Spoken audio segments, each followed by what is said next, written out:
नमो अरिहंताणं नमो सिद्धाणं नमो आयर्याणं नमो वज्रायाणं नमो लोये सव्यसाहुणं नमः समयसाराय स्वानुभूत्या च कात्सते चित्स्वभावाय भावाय सर्वभावान्तरच्छिदे वन्दित सर्वसिद्धे ध्रुवमचलमणोभवं गतिं पत्ते भोच्छामि समय पाहुर्मिणमो सुध केवले भड़िदम् ध्रुवे अचले अरु अनुपम गति पाए हुए सब सिद्ध को मैं बंध श्रुत केवल कथित कहूँ समय प्रावृत को अहो। समयसार ग्रंथाधिराज विराजमान है। पंच कल्याणक प्रतिष्ठा महोत्सव की आज ज्ञान कल्याणक के अवसर पर समयसार ग्रंथाधिराज के माध्यम से अपन निर्जरा अधिकार में 138 नंबर के कलश के माध्यम से स्वाध्याय करेंगे। पहले अपन स्वाध्याय का पाठ करें, इसके बाद अपन इसकी चर्चा करेंगे। आसंसारात् प्रतिपदममि रागिणो नित्यमत्ता सुप्ता यस्मिन्न पदं पदं तद्विबुद्धिद्वयमन्धा एतैतेता पदमिदमिदं यत्र चैतन्यधातो शुद्धा शुद्धा स्वरस भरता स्थायी भावत्वमिति। श्लोकार्थ है, श्री गुरु संसारी भव्य जीवों को संबोधन करते हैं कि हे अंधे प्राणियों, अनादि संसार से लेकर पर्याय पर्याय में यह रागी जीव सदा मत्त वर्तते हुए जिस पद में सो रहे हैं वह पद अर्थात स्थान अपद है, अपद है, तुम्हारा स्थान नहीं है, ऐसा तुम समझो। अपद शब्द 2 बार कहने से अति करुणा भाव सूचित होता है। ईशोराओ ईशोराओ यहाँ निवास करो, तुम्हारा पद यह है जहाँ शुद्ध शुद्ध चैतन्य धातु निज रस की अतिशयता के कारण स्थायी भावत्व को प्राप्त है, अर्थात स्थिर है, अविनाशी है। यहाँ शुद्ध शब्द 2 बार कहा, जो कि द्रव्य और भाव दोनों की शुद्धता को सूचित करता है। समस्त अन्य द्रव्यों से भिन्न होने के कारण आत्मा द्रव्य से शुद्ध है और पर के निमित्त से होने वाले अपने भावों से रहित होने से भाव से शुद्ध है। भावार्थ है, जैसे कोई महान पुरुष मद्यपान करके मलिन स्थान पर सो रहा हो, उसे कोई आकर जगाए और संबोधित करे कि यह तेरे सोने का स्थान नहीं है, तेरा स्थान तो शुद्ध सुवर्णमय धातु से निर्मित है, अन्य कुधातुओं के मिश्रण से रहित शुद्ध है और अति सुदृढ़ है। इसलिए मैं तुझे जो बतला रहा हूँ वहाँ आ और वहाँ शयनादिक करके आनंदित हो। इसी प्रकार ये प्राणी अनादि संसार से लेकर रागादिक को भला जानकर उन्हीं को अपना स्वभाव मानकर उसी में निश्चिंत होकर सो रहे हैं, स्थित हैं। उन्हें श्री गुरु करुणापूर्वक संबोधित करते हैं, जगाते हैं, सावधान करते हैं। हे अंध प्राणियों, तुम जिस पद में सो रहे हो वह तुम्हारा पद नहीं है। तुम्हारा पद तो शुद्ध चैतन्य धातुमय है, बाह्य अन्य द्रव्यों की मिलावट से रहित तथा अंतरंग में विकार रहित शुद्ध और स्थायी है, उस पद को प्राप्त हो शुद्ध चैतन्य रूप अपने भाव का आश्रय करो। अभी अपन ने आगम के माध्यम से पढ़ा है, इसकी अपन थोड़ी सी यहाँ चर्चा करते हैं। आपसे पूछेंगे तो आप हमें थोड़ा उत्तर भी देना और अपन भाव से जुड़ेंगे। श्री गुरु संसारी भव्य जीवों को संबोधन करते हैं। श्री गुरु संसारी भव्य जीवों को संबोधन करते हैं। किसे कर रहे हैं श्री गुरु संबोधन? भव्य जीवों को। एक साथ बोलो, श्री गुरु संसारी भव्य जीवों को संबोधन करते हैं। अब आप एक बार आप लोग बोलो, श्री गुरु। बहुत अच्छे।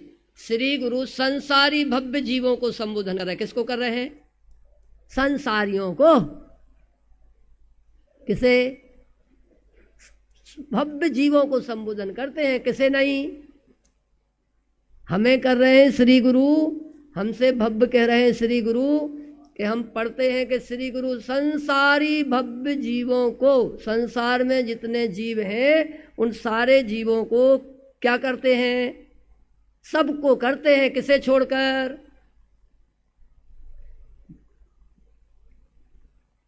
बोलो। श्री गुरु हमें संबोधन कर रहे हैं कि संसारियों को कर रहे हैं, और संसारी में हम हैं कि नहीं?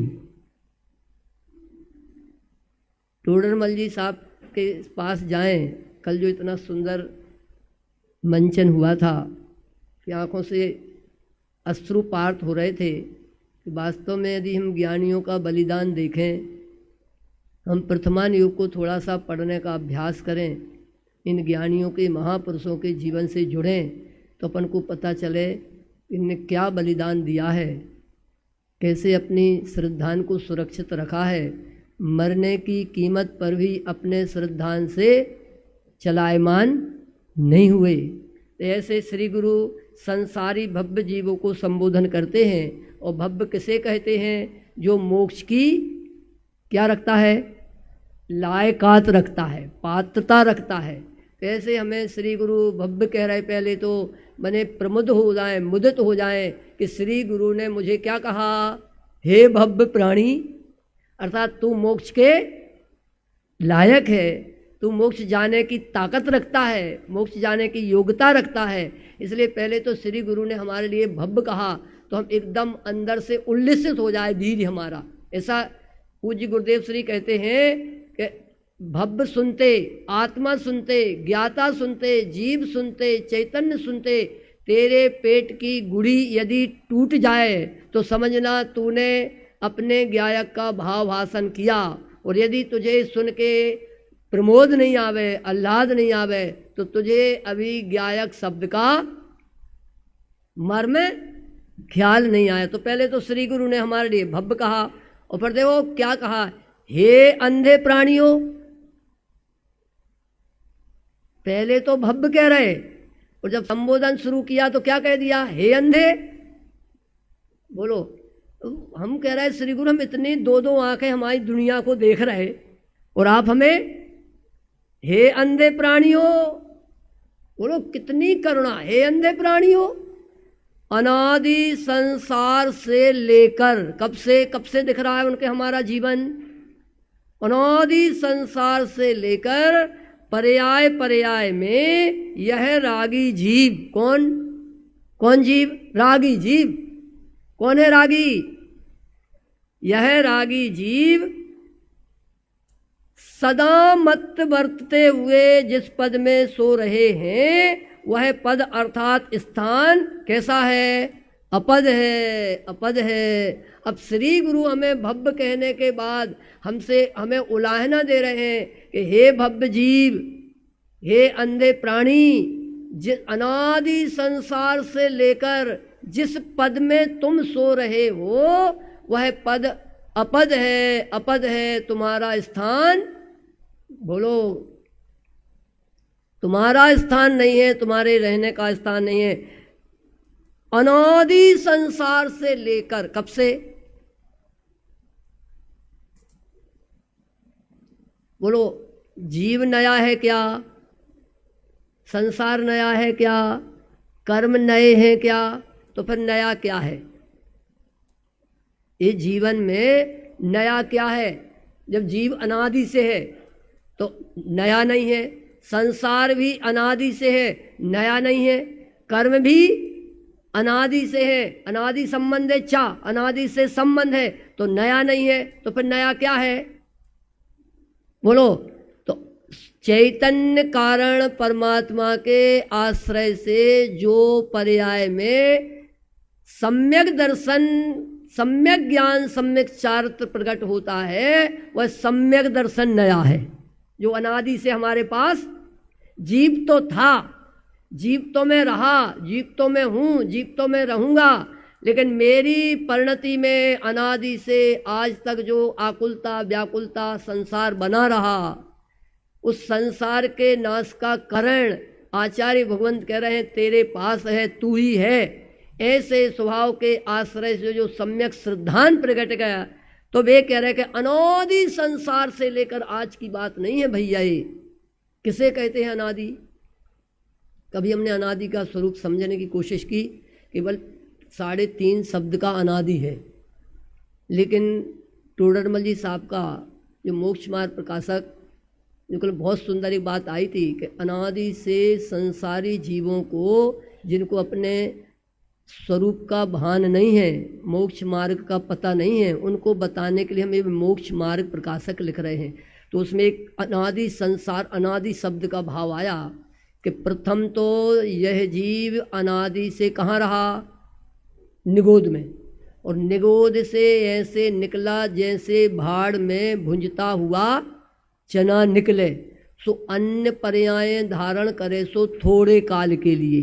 एक इंद्रियादिक में तो असंख्यात, कितने असंख्यात परावर्तन, एक इंद्रियादिक में तो असंख्यात पुद्गल परावर्तन बीते, असंख्यात। और एक पुद्गल परावर्तन के अनंत में भाग में कितने सागर? अनंत सागर। और आगम कहता है कि जो 6 द्रव्य स्वरूप लोक है, उन 6 द्रव्यों की सत्ता कभी विनाश को प्राप्त नहीं होगी। क्यों नहीं होगी? कि प्रत्येक द्रव्य में एक 6 सामान्य रूप अस्तित्व नाम का गुण है, जिसके कारण द्रव्य का कभी, तो मैं भी एक ज्ञायक तत्व हूँ, मैं भी एक जीव तत्व हूँ, मैं भी एक चेतन तत्व हूँ, तो मेरे में भी वो अस्तित्व नाम का गुण है। तो उस अस्तित्व नाम के गुण के कारण मेरा कभी नाश, तो इसलिए मैं कह रहा है अनादि से नित्य निगोद में रहा, वहाँ से ऐसे निकला जैसे भाड़ में भुंजता हुआ चना निकले। फिर एक इंद्रियादिक में असंख्यात परिवर्तन, उद्गल परावर्तन काल रहे। और यदि 2 इंद्री से संगी पंचेंद्री तक के काल जगह रहे, तो साधिक 2000 सागर काल के लिए कल्पना करो। और उसमें भी 16 बार पुरुष पर्याय, 16 बार स्त्री पर्याय, 16 बार नपुंसक पर्याय। अब विचार करो कहाँ ले जाना चाह रहे आचार्य भगवान। फिर स्त्री पर्याय से साक्षात मोक्ष होता नहीं, नपुंसक पर्याय से साक्षात मोक्ष होता नहीं। अब कितने बचे? मनुष्य पर्याय के 16, उसमें कितने पर्याप्तक, कितने अपर्याप्तक। अब कल्पना करो पर्याप्तक मिले और फिर मुनि व्रत धार अनंत वार ग्रैव को उपजायो पे निज आत्म, तो उसमें भी हम अनंत बार मुनि व्रत अंगीकार करके एक काम किए, लेकिन यह चैतन्य पद को नहीं देखा। तब श्री गुरु हमसे कह रहे हे अंधे। कब कहा उनने हे अंधे? इतना काल बीत गया और तू जिसका आश्रय करना था वो भी चैतन्य कारण परमात्मा तू, और जिस ज्ञान के आश्रय, जिस ज्ञान से उसका आश्रय करना था वो भी चैतन्य कारण परमात्मा अंदर में तू। और ऐसे ज्ञान का एक समय भी इस जीव ने आश्रय तब श्री गुरु को कहना पड़ रहा है अनादि संसार से लेकर पर्याय पर्याय में यह रागी जीव, कौन रागी जीव, यह मैं रागी जीव सदा मत वर्तते हुए, कब कब कब, सदा सदा। मत यानी मदरा पीने जैसा, बेहोशी दशा, सदा मत वर्तते हुए। मोह महामद पियो अनादि, अनादि भूल आपको भरमत बादी। बोलो, अनादि से इस जीव ने मोह की मदरा पी रखी है। अरे ये लोक की कोई मदरा पीवे तो कम से कम 24 घंटे में तो उसका नशा उतर जाए, लेकिन मोह रूपी मदरा अनादि काल से ऐसी पी रखी है कि इसको 24 घंटे इस देह में ही अपनापन बना रहता है। बोलो, पर्याय पर्याय में यह रागी जीव सदा मत वर्तते हुए जिस पद में सो रहे हैं वह पद कैसा है? अपद है, अपद है तुम्हारा स्थान। बोलो, श्री गुरु क्या समझाना चाह रहे हैं हमारे लिए? छेड़ाकार जी के पास यदि अपन पहुँचे, दौलत राम जी के पास, तो इसके लिए उनने कितना सुंदर शब्द लिखा है, कार चो पर पद में न तेरो पद ये क्यों दुख सहे, अब दौल हो सुखे स्वपद रची, दाव मत चूको यह। बोलो, ये जो आज हमारे लिए मनुष्य पर्याय मिली, हम पूछते हैं हमारे स्वाध्याय में कि मोक्ष मार्ग प्रकट करने के लिए, धर्म प्रकट करने के लिए कौन कौन सी पात्रताएं चाहिए? तो पहले तो संगी पंचेंद्रीय पर्याय प्राप्त हो, क्योंकि असंगी तक के जीवों को तो धर्म ध्यान करने की पात्रता ही नहीं है। बोलो, एक इंद्रियादिक से असंगी पंचेंद्रीय तक के जीवों को तो न समझने की, न सुनने की, न भेद ज्ञान करने की, न धर्म प्रकट करने की योग्यता ही नहीं है, पात्रता ही नहीं है। तो बेचारे कैसे धर्म करें, कैसे आत्म कल्याण कर पाएं? और जिनके कसाय की तीव्रता हो, वे यदि उद्यम करें तो काय का करें? पाप का ही करें, धर्म कार्य का कर नहीं सकते। कितने छट गए? 140 करोड़ जीवों में। बोलो, और फिर उसके बाद तो दूसरा कारण कसाय की मंदता हो, और तीसरा जब उनने कहा आत्मानुभूति प्राप्ति करने के लिए कौन सी योग्यता चाहिए, तो तीसरी योग्यता टोडरमल जी साहब कह रहे हैं कि उपदेश का निमित्त बने। क्या बने? अब बोलो, कितने लोगों को उपदेश का निमित्त बनता है? सम्यक दर्शन में निमित्त कारण 5 होते हैं। उनमें भी पहला जिनबिंब दर्शन, दूसरा पंच कल्याणक प्रतिष्ठा महोत्सव, तीसरा देवों की रिद्धि, चौथा जाति स्मरण, और 5वां नरक की वेदना।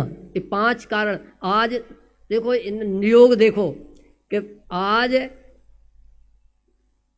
सम्यक दर्शन में भी जो पंच कल्याणक प्रतिष्ठा महोत्सव सम्यक दर्शन निमित्त होता है, इन 5 कल्याणकों में केवल ज्ञान कल्याणक सम्यक दर्शन निमित्त होता है। बोलो, ये 4 कल्याणक निमित्त नहीं होते। आप हमने पिछली बार हस्तिनापुर का वो देखा, तो उसमें जब हमने देखा कि जन्म कल्याणक में 2700 लोग जुड़े, और जब केवल ज्ञान कल्याणक हुआ तो 270 जीव ही रह गए।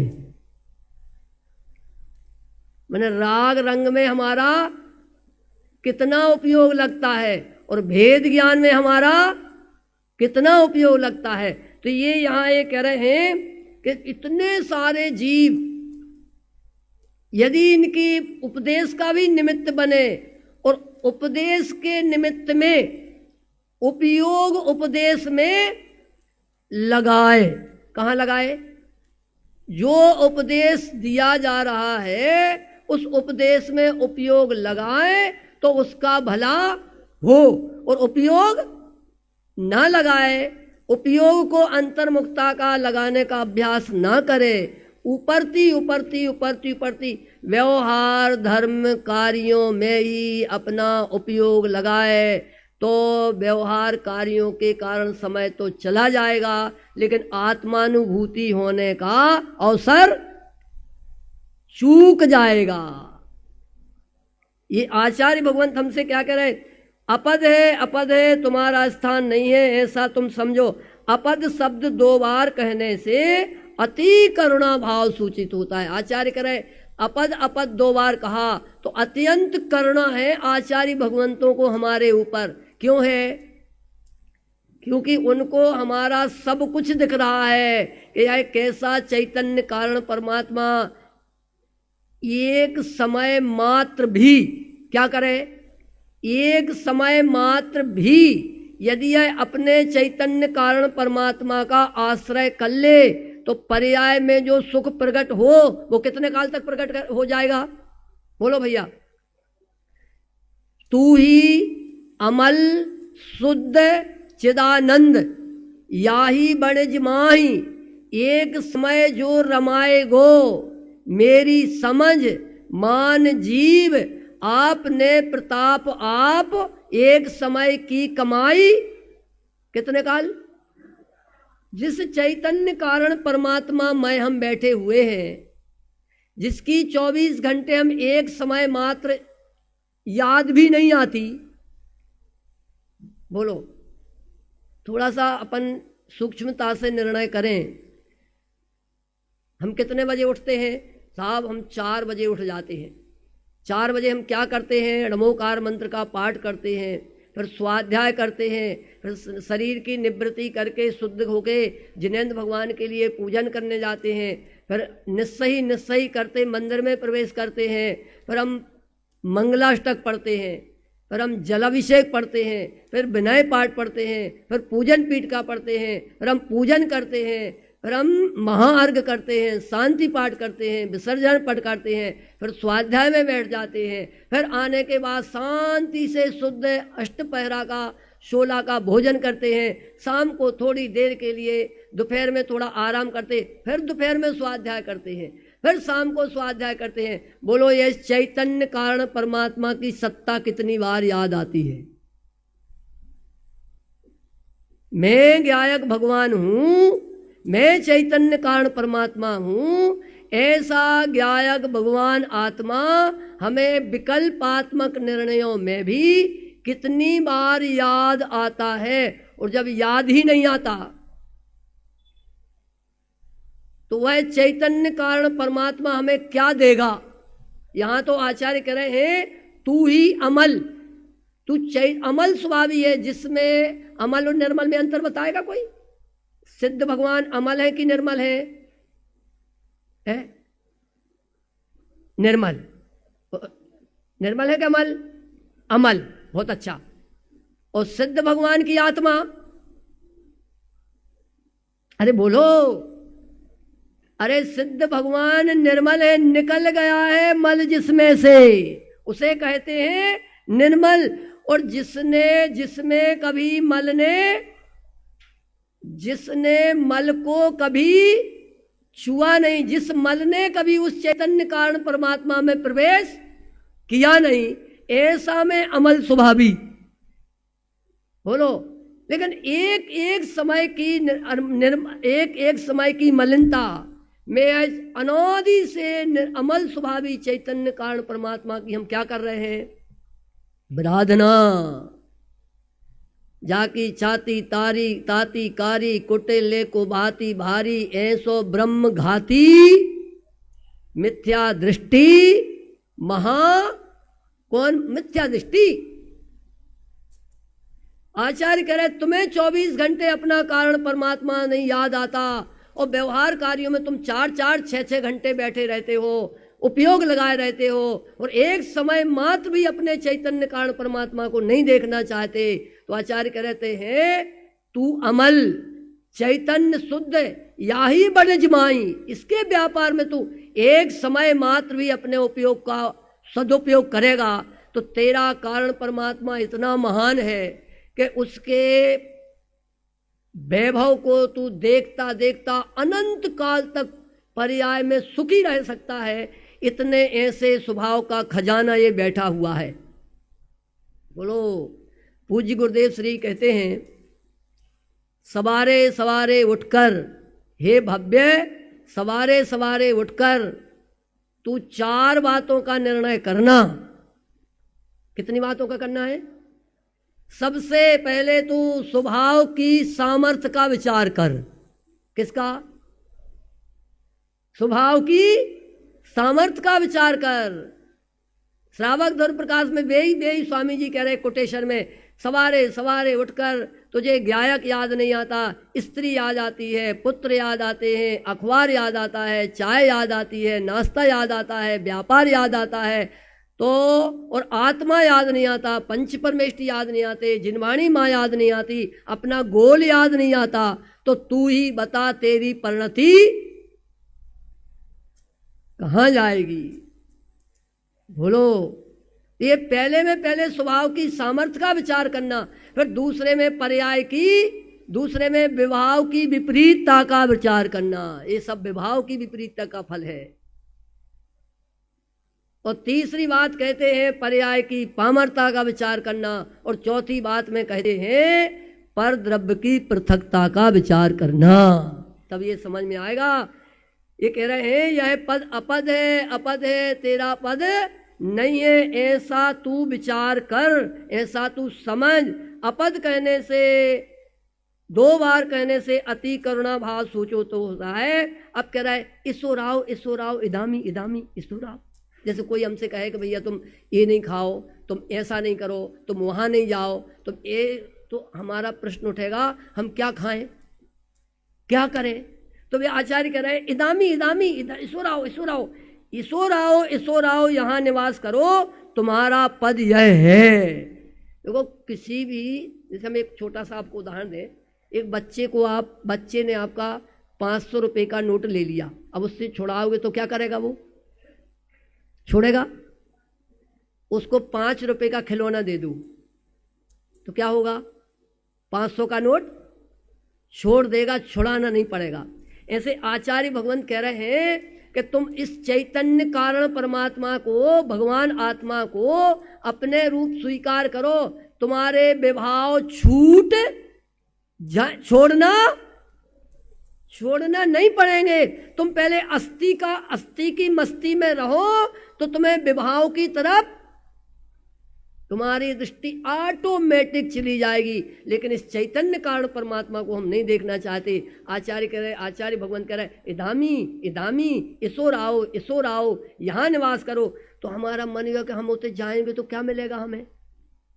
जहाँ तुम हमें ले जाना चाह रहे हो, एक दिन शायद किसी ने उदाहरण दिया था कि गोबर में गुबरीला होता है, गोबर का कीड़ा, और एक होता है भौरा।